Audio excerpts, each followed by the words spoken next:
आणि हिवाळी अधिवेशनाच्या पार्श्वभूमीवर नागपूरच्या विधान भवन परिसरातील तयारी अंतिम टप्प्यात आली आहे। विधिमंडळ सचिवालय नागपूरमध्ये दाखल झालं असून उद्यापासून प्रशासकीय कामांना सुरुवात होणार आहे। या दरम्यान आमदारांच्या लक्षवेधी, विशेष चर्चेच्या सूचना, तारांकित प्रश्न स्वीकारले जातील। याचा आढावा आमच्या प्रतिनिधींनी घेतलाय, पाहूया।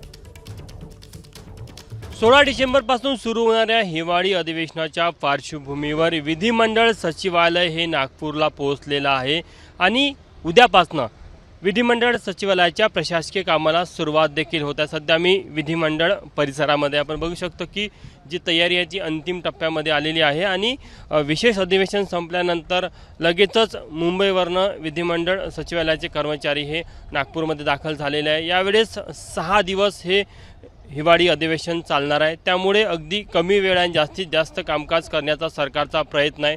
त्यामुळे उद्यापासनं आमदारांचे तारांकित प्रश्न असेल, लक्षवेधी असेल किंवा इतर जे काही कामकाज असेल, ज्या सूचना असेल त्या स्वीकारल्या जाणार आहे। आणि आपण बघू शकतो की सध्या विधिमंडळ परिसरामध्ये हिवाळी अधिवेशनाच्या तयारीचा अंतिम हात मारला जात आहे। त्यामुळे नागपूरच्या गुलाबी थंडीमध्ये परत एकदा राजकीय वातावरण राज्याचं हे गरम होणार आहे। यावेळेस नागपूरचं हिवाळी अधिवेशन कार्यकाळ जरी 1 आठवड्याचा असला तरी मात्र अत्यंत लक्षणीय असणार आहे।